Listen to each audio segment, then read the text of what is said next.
Hello, and welcome to episode 5 of the third season of My Dog Will Eat My Face.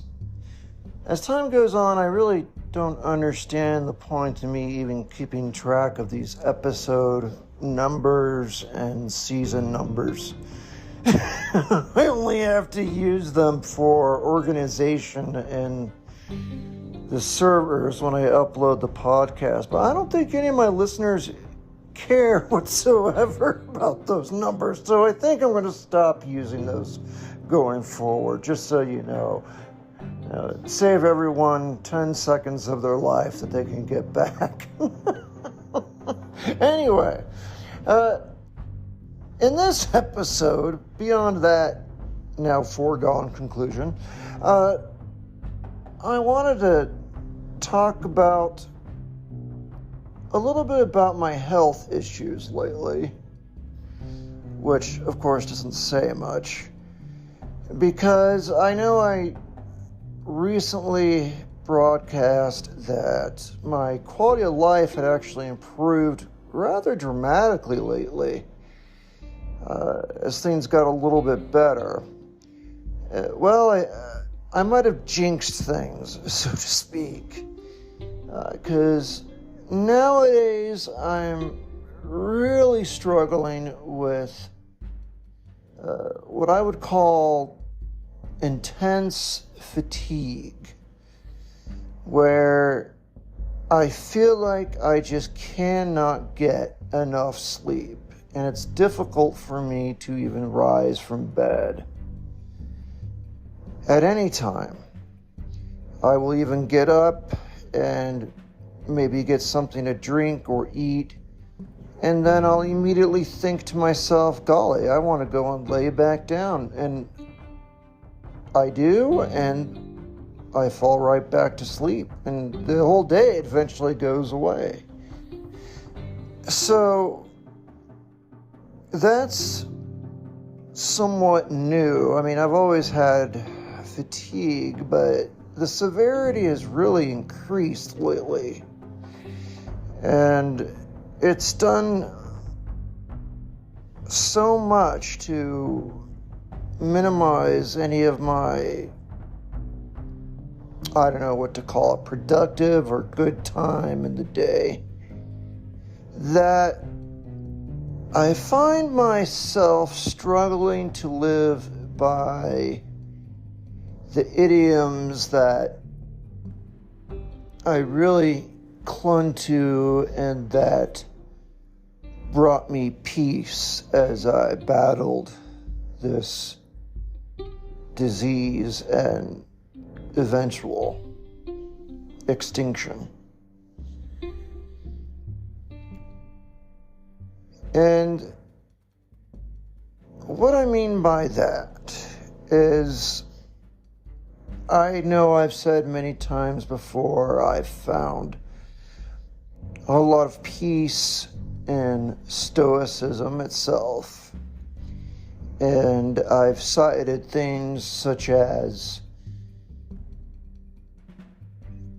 death is not something to be feared, but rather never having lived is to be feared, by Marcus Aurelius. And happy is the man, and happy he alone. He who, secure within, can call today his own. He who can say, tomorrow do thy worst, for I've lived today. And that was composed millennia ago by Horace, the Roman author. And of course, Marcus Aurelius, the previous quote, was a famous Stoic and published his own meditations on the topic. But anyway, bottom line is I've really found a lot of peace with that, in that I could comfortably say that I did live my life. And I did live my life very well, and that gave me a lot of peace and acceptance of my own death. But the decline that I've experienced has obviously been a very long, slow, arduous process. It's obviously not like getting hit by a semi-truck or falling from a hot air balloon at 3,000 feet or anything like that. It's a disease that really takes its time to chip away at your life bit by bit, especially if you're younger like me. If I were, say, 80 or 90 or something, it'd probably be a lot quicker. But thanks to the fact that I otherwise a younger, healthy body, it's taking a long time for the congestive heart failure to damage my body enough so it's unrecoverable. And that combined with this fatigue, this extreme fatigue, I find it very hard to do things today and in the moment that could bring me pleasure of any sort, so that I can face whatever may come tomorrow, as Horace put so eloquently. In other words, I'm not able to really feel like I'm living the most of life anymore. And there's nothing I can really do about it. And that kind of pulls the rug out from under those beliefs and those idioms that I need not fear death or tomorrow because I've done my best today.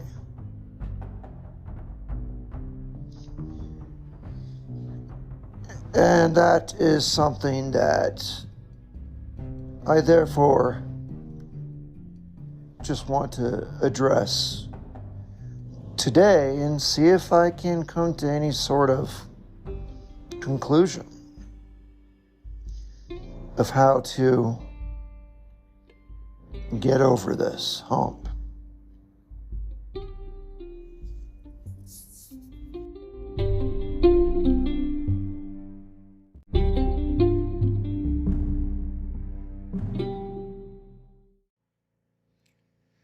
So it's quite an enigma to me right now as to how I should handle this.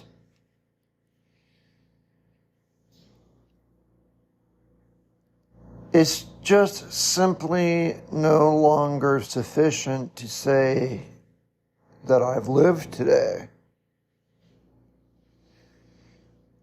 Because with all this fatigue and with nothing to show for my day, it seems as though I didn't live at all today. I have nothing to show for it, and that deteriorates my confidence in what might come tomorrow. And this sort of snuck up on me. I don't know why I'm surprised. Any moron could have predicted this was going to happen, I suppose. But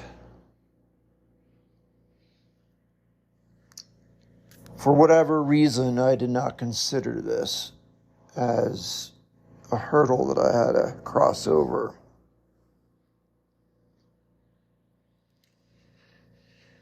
So I'm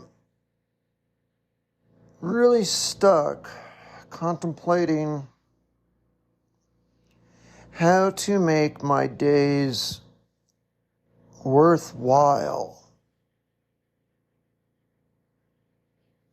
Here at the end, when there is so little I can actually do. I got by actually long enough, I think, from, I should say, retelling stories of my past, either just to others or just myself, just thinking about what I had done in my life previously was oftentimes sufficient to me, at least mentally, to get by, to tell myself, well, hey, I did live, undoubtedly. And that's true, I undoubtedly did live. But I don't feel like I am living.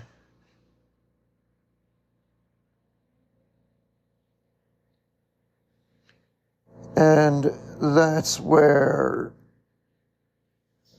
my confidence and my peace start to slip.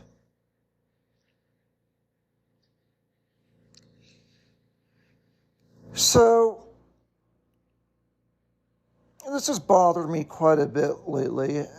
I really feel like like a total degenerate when I can barely get out of bed. And I struggle to have the energy to do anything, even to play with my poor little dog. It's not uncommon for me to wake up to him standing above me in the bed with me, whining while holding a toy because he's just so bored. Wants me to wake up and play with him. And that breaks my heart, honestly. He's just so bored. He's young still. And I'm not spending as much time as I should be playing with him.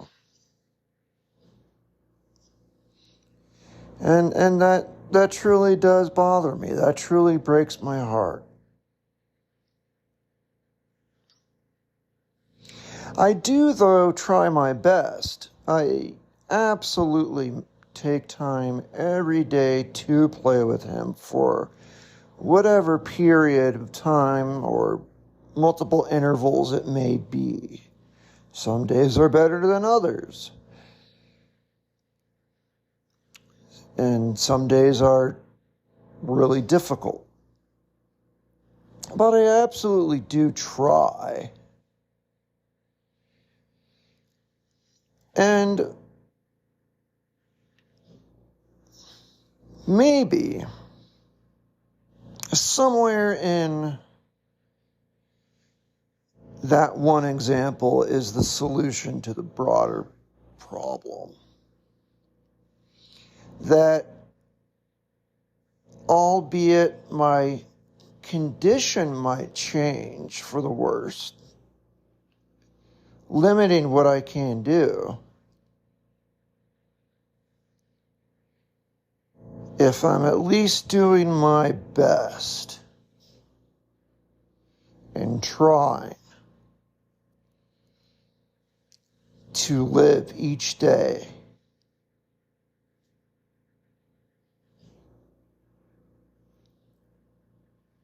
then that is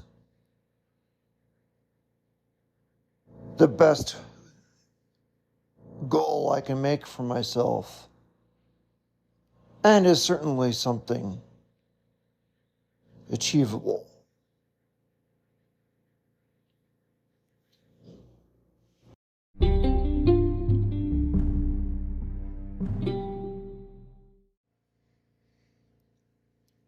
Now, one funny fact I have to say is I'm not the first person to approach this conundrum. I'm far from it. And there are actually Stoics in the past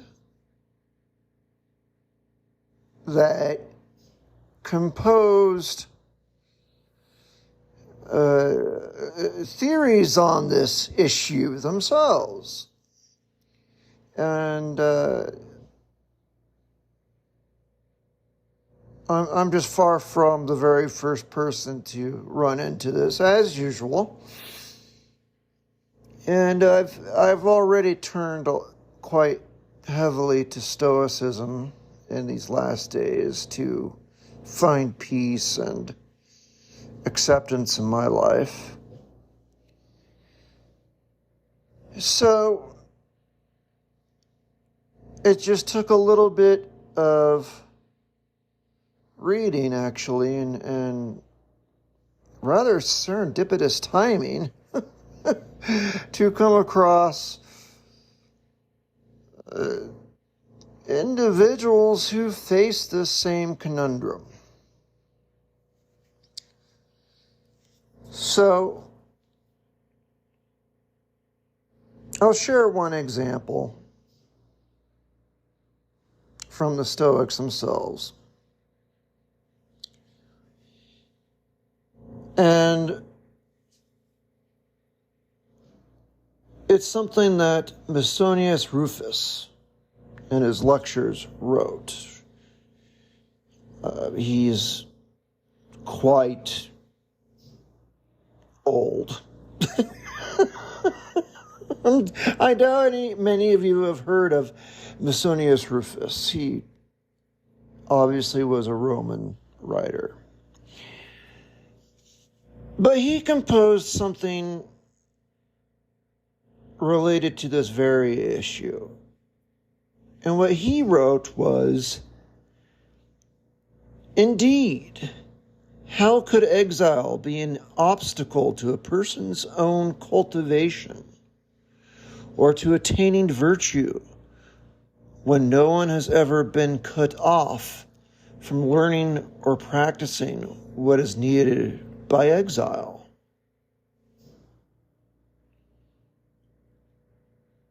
Now, I bet all the listeners are going, huh?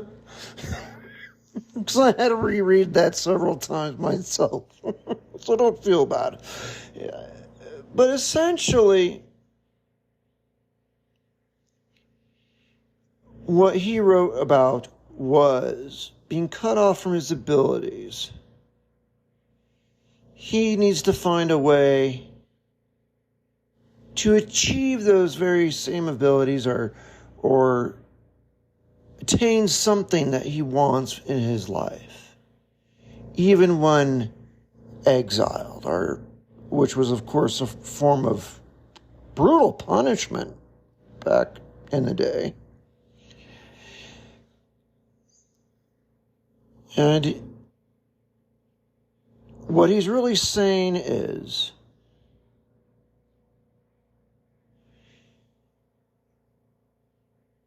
you have to be able to practice what you need when you're in exile, when you are cut off from your abilities.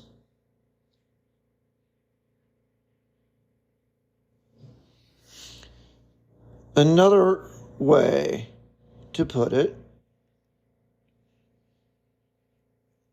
in a more, I think, American lexicon, Theodore Roosevelt was once told that his dilapidating condition was going to limit his ability to walk, and eventually he would be stuck in a wheelchair. And he replied to the doctors simply, "All right, I can work that way too," and was completely unfazed that he would lose his ability to walk.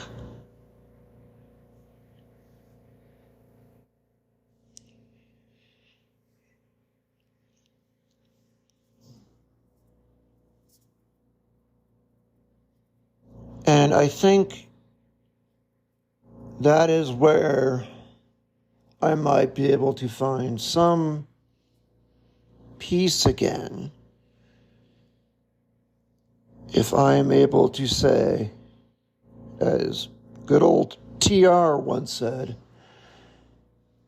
much more simply than Masonius,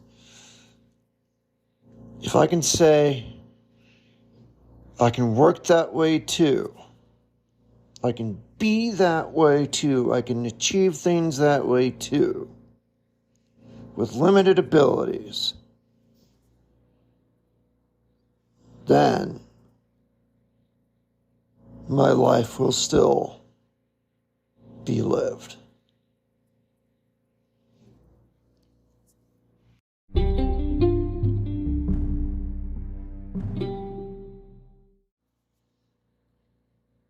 So, where I'm at now, I think,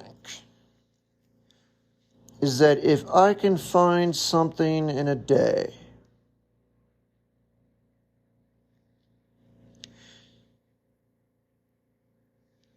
or golly, I'd accept in any 48 or 72 hour period, honestly. So I'm not going to limit myself too much. Let's say in a 72 hour period, let's make it super achievable. If I can, in a 72 hour period, do something that brings me or someone else happiness, that does something to better myself in some way, or someone else in some way,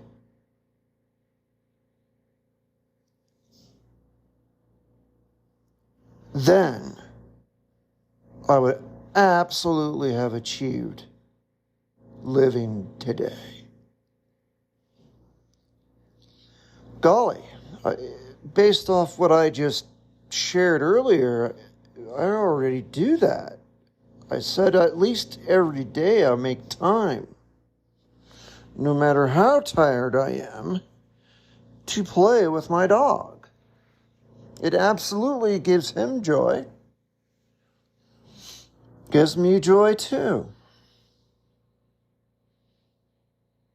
So that's something that I'm already doing.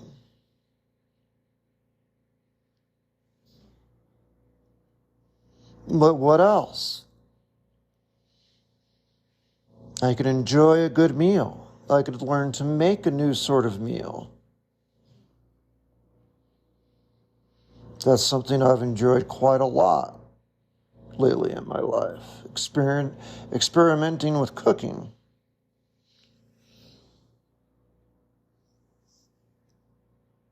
I made some new recipes lately that were amazingly good. Actually, I was quite proud of that. But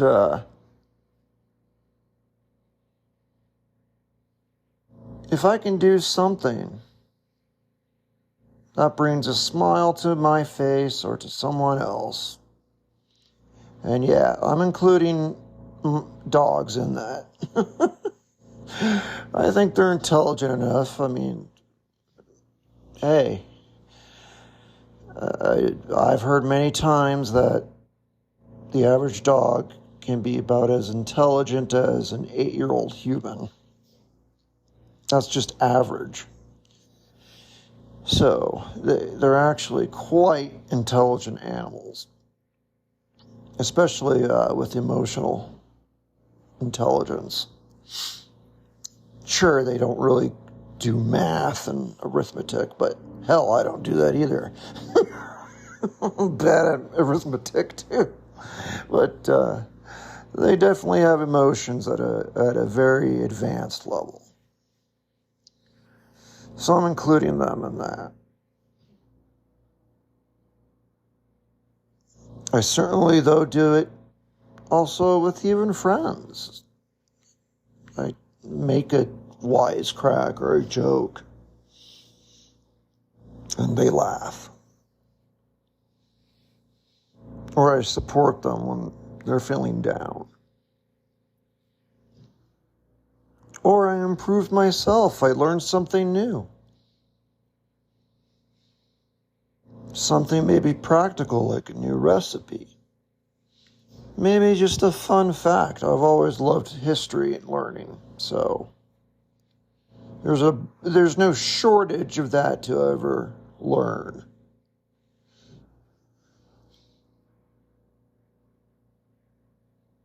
So there's plenty of room to achieve that, I think.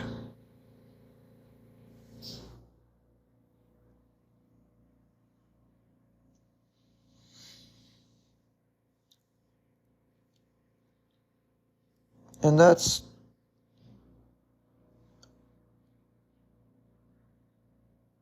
I think, absolutely a way where I can say, at least today, I am indeed still living.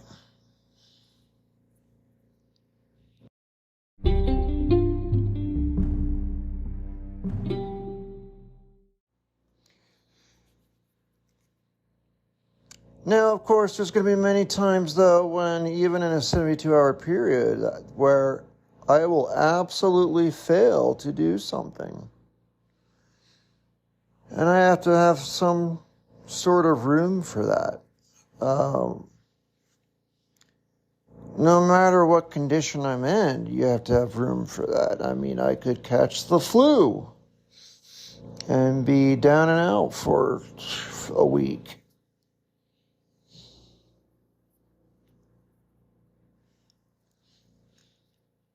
Just because I'm dying of heart failure doesn't mean I can't still get sick. I can break a bone doing something stupid. I could still be a klutz. There's no limits to me fouling up my life. I'm pretty sure on that. So, to even make this truly something fair, I felt like I had to give myself some even more room. And it just so happened there was yet another completely serendipitous find by a total accident that I bumped into something that can actually help with this. And I have to give just a quick brief background on it.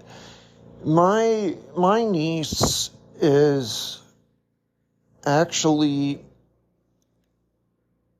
quite an athlete. She's still a teenager, I think. I think she's either 18 or 19. But yeah, I'm pretty sure she's a teen still. Anyway, she is a teen because she's competing in a CrossFit competition, a national CrossFit competition for teen girls. Okay. And I was watching some of the live stream of the competition. I was like, my God, these people are nuts. They're doing this for fun. Picking up 100 balls and throwing it over their shoulder.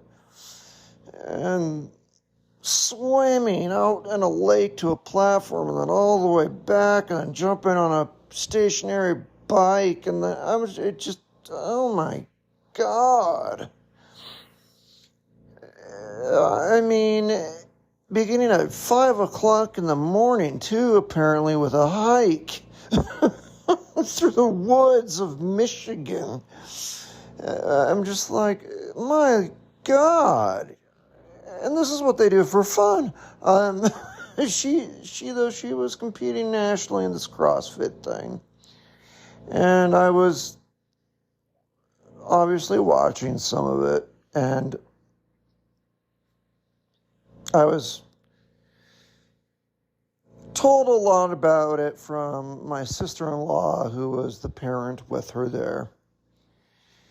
And she would send me pictures and little tidbits here and there as to what was going on and how she was doing and whatever.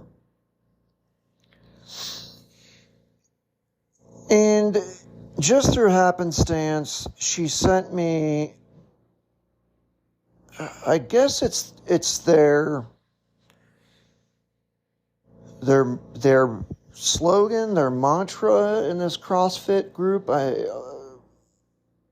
don't know what else to call it. Yeah, I guess it's sort of their mantra, and it was,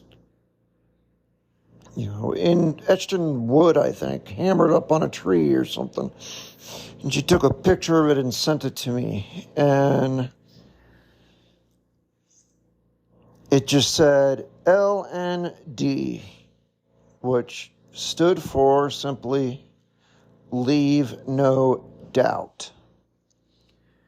And then in smaller print, it explains that it is their goal to leave no doubt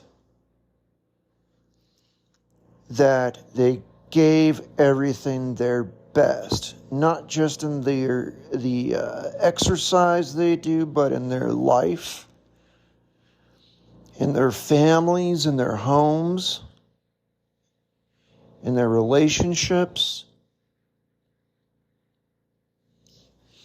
And they leave no doubt that no matter what, they are seeking personal betterment in giving their absolute best at what they do.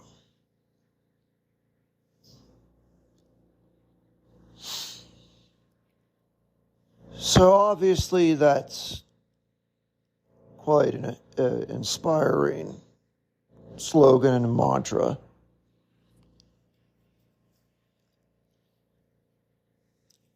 But more so than that, with me, I think I found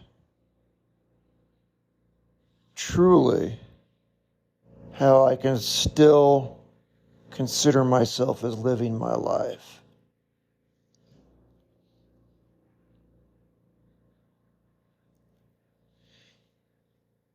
Because obviously, I will certainly fail in a 72-hour period at some point to even meet my own minimum requirements for life. But if I can say I gave it my absolute best, that's truly all I can do. I have no control over the rest of the universe, obviously. I can't control what other people do, how they feel.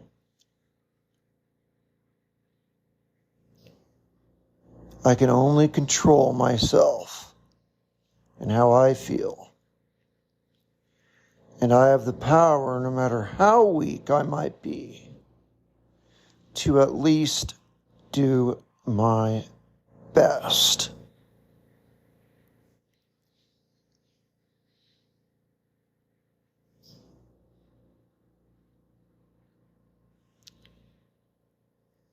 And that was my eureka moment.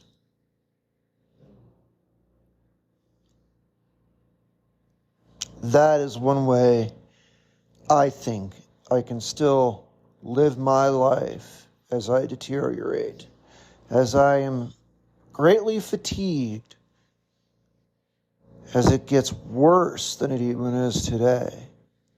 as it chips away at my body little by little.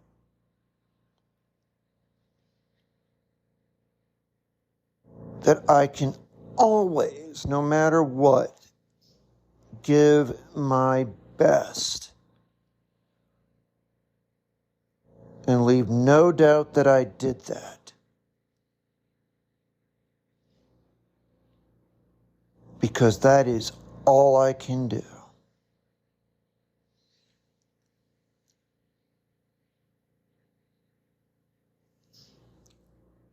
And I think that's where I can find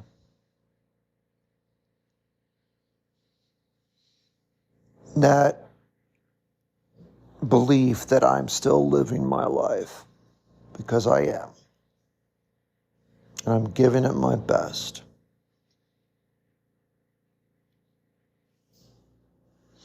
It's rather ironic that a mantra out of something like CrossFit came the way of someone suffering from heart failure, and the latter found it inspiring for themselves.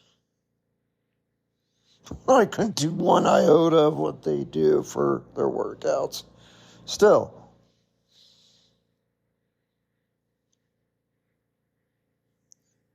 giving your best is something that I think everyone can do. George Patton felt very similar. After the war, before the sudden end of his life in an auto accident in Europe, in his diary, he wrote, "At least he gave it his best, as God gave him the chance."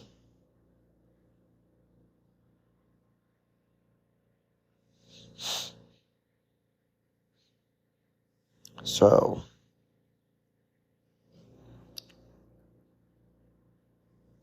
the mantra apparently well predates CrossFit, because I think George Patton came to the same conclusion at the end of his life.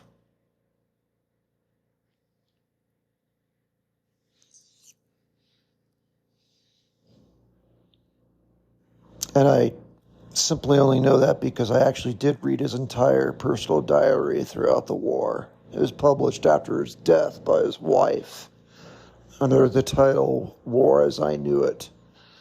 If you want to read his whole diary from World War II and beyond, you can absolutely do that.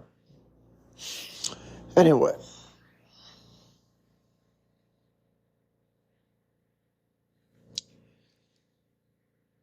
So that's, I think, my solution. Leave no doubt that at least I give my best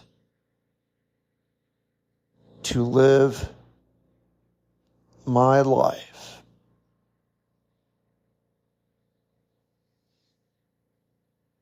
in any period, actually. A day, 2 days, 3 days, a month, whatever. Because you have to leave no doubt that you gave your best.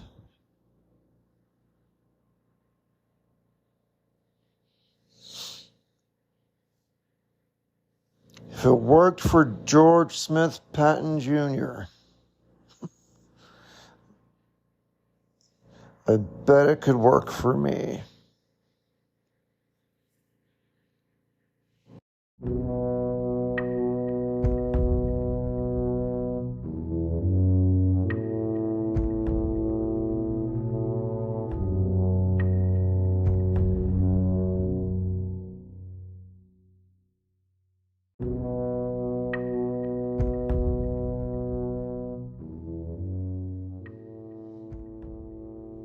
So, with all that said, with all that mental exercise, I think I will close out this week's podcast on that. And thank you for listening to my mind and my mental exercise of how to find peace and happiness, frankly, even at the end of my life. I think it's one of those rare areas where doing some mental gymnastics is not such a bad thing. Usually that phrase is said not as a compliment to anyone if they're doing mental gymnastics, but these are complex issues. These are big issues. And unfortunately, it's going to take some reasoning to get through it. Some ability to work with whatever I got.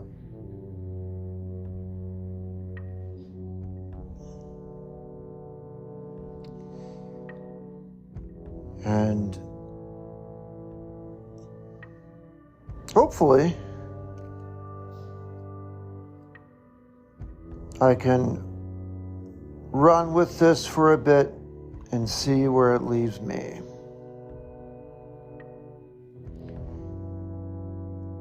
I think it actually will help a lot and give me some more peace and confidence and also direction in my life at the end. If I want to leave, no doubt that I did my best. I can't lie to myself. I better actually do my best. So when faced with the decision of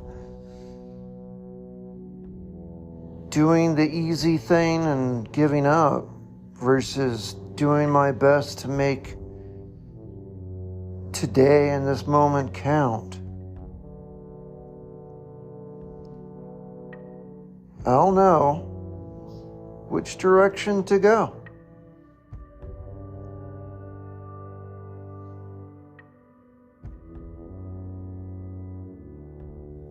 And I think that will in itself just further help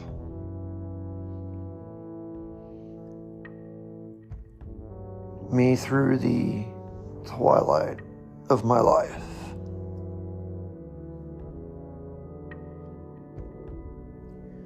Or frankly, through any period of my life.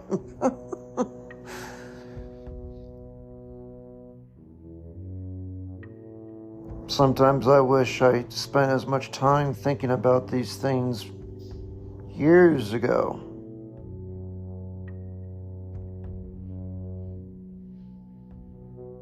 When I had all the resources I had in front of me to do so much more. So if you are listening to this and you have those resources in your life, if you're healthy, if you're able, you can really do a lot, I think, with the same path, for lack of a better word.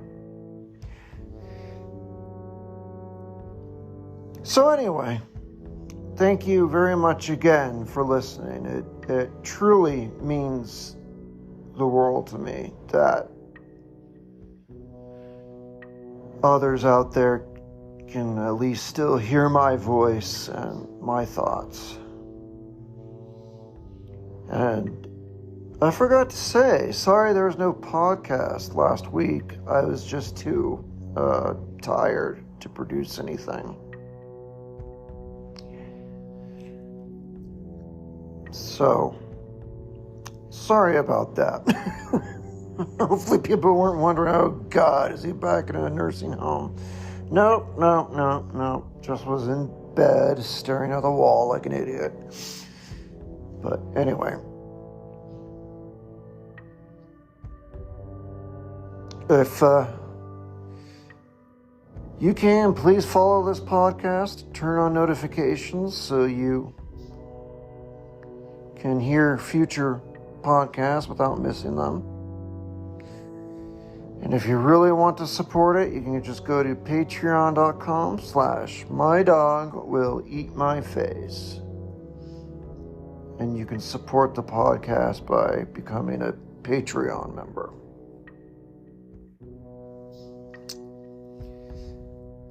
But with all that being said, I think I've worked a lot out. And for now, I say auf Wiedersehen. Until later.